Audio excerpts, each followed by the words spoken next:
रही बात GTA notification, मैंने कल सुना कि शायद उसका नोटिफिकेशन आज जारी हो रहा है। अब मुझे उससे कोई सरोकार नहीं है, क्योंकि जीटीए न कभी हमारा विषय था, न कभी ये हमारा विषय रहेगा।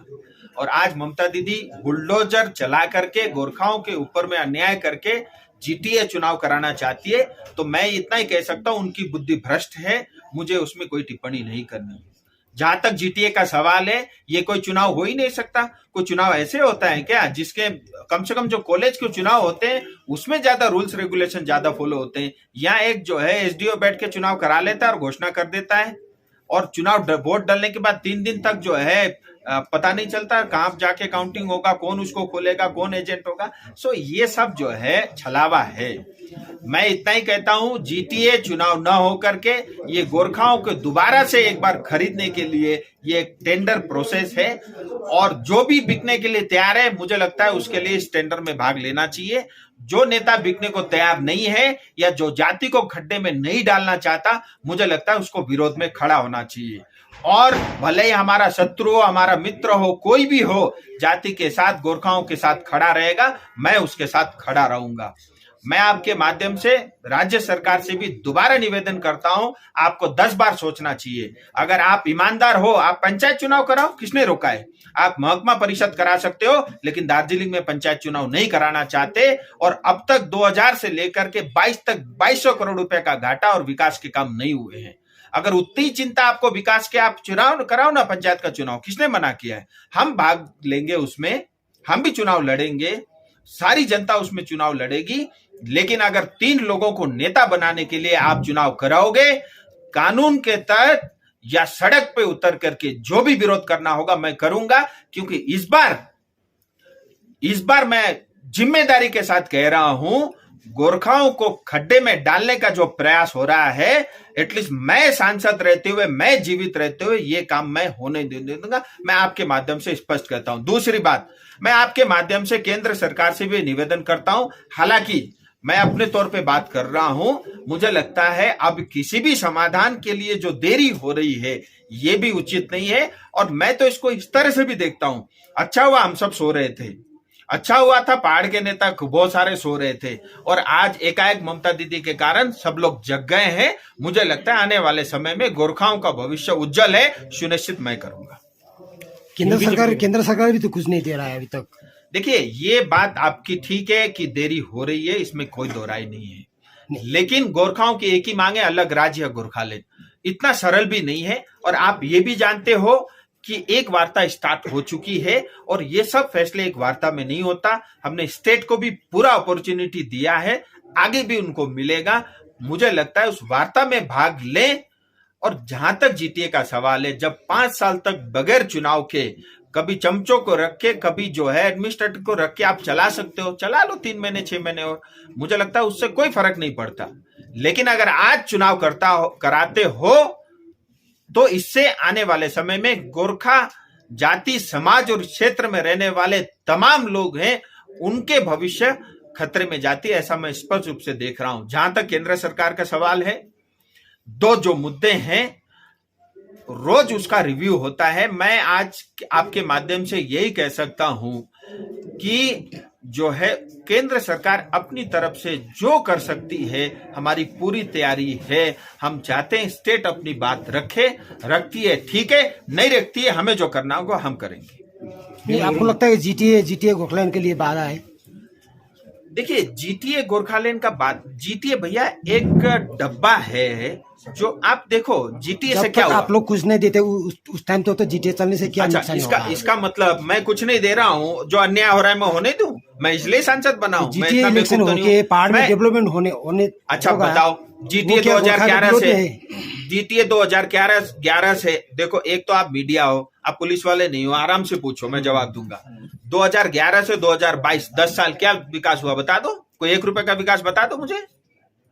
हुआ है विकास तो दो, दिखाओ, मैं चुनाव लड़ूंगा। अगर आपने किसी टीचर को परमानेंट किया है, आप जीटीए चुनाव लड़ो, आप विकास करो, मैं आपका साथ दूंगा, मैं आपके साथ खड़ा रहूंगा। लेकिन न ये हमारी एस्पिरेशन को पूरा करता है, न हमारी सपनों को पूरा करता है, न ये गोरखालैंड को पूरा करता है, न इसके पास कोई पावर है, न ये रूल बना सकता है, न कानून बना सकता है, न ये संवैधानिक है। ये गैर संवैधानिक संस्था है जो मतलब किसी एनजीओ से भी थर्ड क्लास पावर इसके पास है, न इनके पास कोई पावर है। तो भैया कुल मिला के 45 सभासद को नौकरी मिलता है 5 साल के लिए, एग्जीक्यूटिव चेयर मेंबर और उनको चेयरमैन को नौकरी मिलती है। तो मतलब 60 लोगों की खुशी के लिए हम संपूर्ण समाज को बस खड्डे में डाल दे, पहली बात। दूसरी बात, आप ये बताइए जीटीए को फंड कितना मिलता है और वो फंड जाता कहाँ है? इतना करप्शन होता है, इतनी धांधली होते हैं, हर चीज के लिए लोगों को नेता का पैर छूना पड़ता है। टीचर के लिए उसके पार्टी ज्वाइन करके उसके पीछे झंडा लेके घूमना पड़ता है। भैया ये भारत तो हम नहीं चाहते। ये जो है हम स्थिति तो दार्जिलिंग की नहीं चाहते। दार्जिलिंग के हिंदुस्तान का गर्व था, गर्व है, आने वाले समय में भी रहेगा। और ममता दीदी आप बुलडोजर चलाओगे, हम चलने नहीं देंगे। जो कर सकते हो, जो उखाड़ सकते हो उखाड़ के देख लो। सर जी, पहाड़ का हालत यहाँ पहुंचने में सेंट्रल गवर्नमेंट का गलती नहीं है? देखिए, मैं आपने बहुत जिम्मेदारी वाला प्रश्न पूछा है। हम सब केंद्र सरकार को दोष देते हैं। मैं इतना मानता हूं कि जो केंद्र सरकार ने करना था उसमें देरी हुई, इसमें कोई दो मत नहीं है। लेकिन ये बताओ, जीटीए चुनाव कराती है तो इसमें केंद्र सरकार कहां से दोष हुआ? 11 लोगों को मारने का काम राज्य सरकार करती है तो इसमें केंद्र सरकार दोष कहां हुआ? और ममता दीदी डिक्टेटरशिप करती है, इसमें केंद्र सरकार दोषी? भैया केंद्र सरकार ने, गृह मंत्री को बारंबार ये कह रहे हैं कि जीटीए चुनाव गोरखाओं का समाधान नहीं हो सकता। मुझे लगता है समझने वालों के लिए इशारा का भी ना समझे, मंदबुद्धि है, मैं उसका कुछ कर नहीं सकता। नहीं, जिस प्रकार की स्थितियां बन रही, जैसे आज से भूख हड़ताल के उत्तर से कल इधर में रैली है, जॉइंट रैली है, तो जिस प्रकार की स्थिति अभी बन रही, कहीं ना कहीं लगता है कि केंद्र सरकार की जिस तरह से देरी हो रहा है, इसकी वजह से पहाड़ में ये सब। I fully agree. आपकी सवाल का मैं बहुत सम्मान करता हूँ, लेकिन फिर मैं आपको कहना चाहता हूं, देखिए केंद्र सरकार या मैं जिस समाधान की बात कर रहा हूं वो जीटीए नहीं है, या गोरखा वो जो पहले पुराना चलता था क्या नाम, काउंसिल नहीं है, ठीक है, हिल काउंसिल नहीं है, जीटीए नहीं है, कोई व्यवस्था नहीं है। कुछ ठोस है, कुछ बड़ा है, समय लगता है, पार्लियामेंट में पास होना है, कानून बनना है, खैर उस पर अभी मत जाइए। लेकिन मैं ये कह रहा हूं कि ठीक है ममता दीदी, आप आइए, आप क्या दे सकते हो नहीं दे सकते आप बात रखिए, आप नहीं रखोगे तो भी हम तो करेंगे।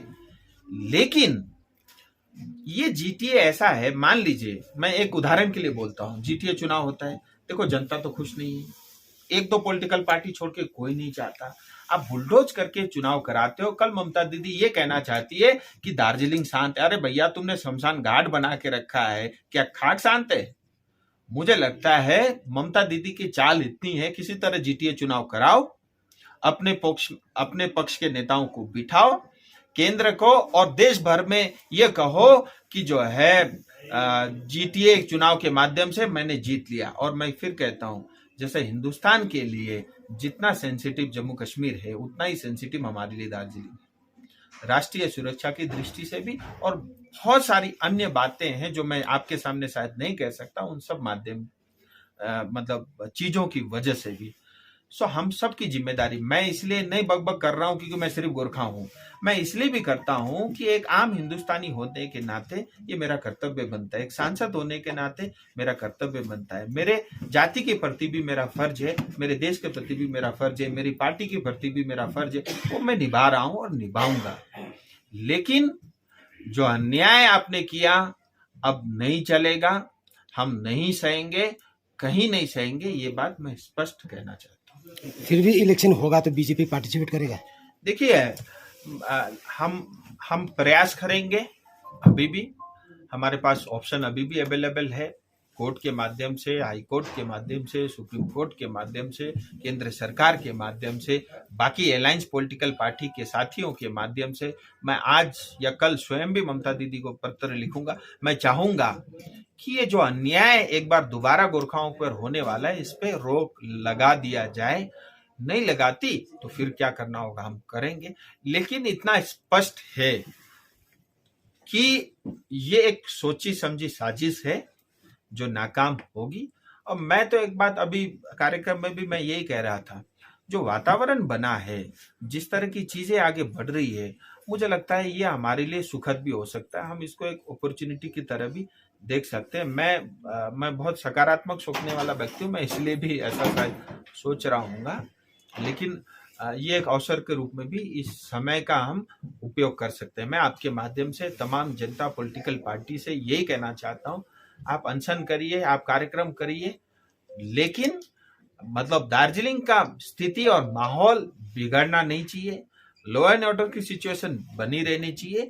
शांति तरीके से हम जिस भी तरीके से विरोध कर सकते हैं, हम स्वतंत्र हैं। भारत के संविधान ने हमको विरोध करने का पूरा अधिकार दिया है, उसका आप भरपूर प्रयोग करें। लास्ट क्वेश्चन, एक बार आपने ही संसद में मतलब आवाज रखा था कि जीटी इलेक्शन नहीं हुआ है इतना साल से, उसमें भी आपने विरोध किया। ऐसा है ना? जीटी इलेक्शन हो रहा है। आप सब लोग मीडिया इतने पढ़े लिखे, इतने समझदार है। मैं कई बार जो है ना आप लोग को देखता हूँ तो मुझे या तो ये लगता है आप लोग बिके हुए हो, या आप लोग नहीं समझना चाहते। मैं सबको नहीं बोल रहा हूँ, 2-4 लोग हैं, आप भी जानते हो उनको, प्रश्न ही ऐसे करते हैं। अरे भैया मेरा वक्तव्य उठा के देख लो, मैं क्या कर रहा हूँ कि इतने साल से आपने जीटीए का चुनाव नहीं कराया, इतने साल से आपने पंचायत नहीं कराया।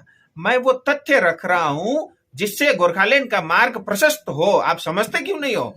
मैं बोल रहा हूँ जीटीए का चुनाव नहीं, पंचायत का चुनाव नहीं, और कोई व्यवस्था नहीं, तो मार्ग प्रशस्त हो गोरखालैंड के लेकर के मैं इसलिए उठाता हूँ। आप ये कहते हो चुनाव नहीं हुआ, तो मैं चुनाव कराओ थोड़ी ना बोला मैंने, कभी कहा है क्या? नहीं कहा है। तो मुझे लगता है हमको ये समझने की आवश्यकता है। आप सब लोग बहुत समझदार हैं, आपका बड़ा योगदान है। आने वाले दिनों में तेजी से हर दिन गतिविधियां बदलेंगी। मीडिया का मुझे लगता है बहुत बड़ी भूमिका रहेगी। देखिए आपकी भी उतनी ही कर्तव्य बनती है अपने समाज के प्रति, अपने क्षेत्र के प्रति, जितने नेताओं की है। और मुझे लगता है हम सबको जो सही बात है वही जनता के सामने रखना चाहिए, और ये झूठ की राजनीति जो चल रही है ये बंद होना चाहिए। के अगेंस्ट में अनशन पे उतर गए, इस बारे में आपके रिएक्शन क्या? देखिए मैं उनके साथ खड़ा हूँ। मैं एक बात आपको बता रहा हूँ, कल मान लो अनित थापा जी अनशन पर बैठ जाते हैं, जीते का विरोध करता हूँ, मैं उनको खदा पहनाने जाऊंगा। मेरी लड़ाई अनित थापा, विमल गुरुंग या अजय जी से नहीं है। मेरी लड़ाई पश्चिम बंगाल की सरकार की हमारे खिलाफ गलत नीतियों से है। पश्चिम बंगाल के लोगों से लड़ाई नहीं है, पश्चिम बंगाल की सरकार से भी नहीं है। उनकी गलत नीतियों के ऊपर मेरा जो है उसमें मेरा मत अलग है।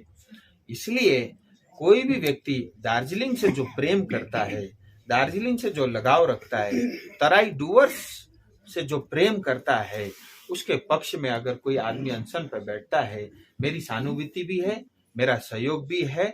मैं उसको खदा पहनाने भी जाऊंगा। मैं आपके माध्यम से ये बात कह रहा हूँ।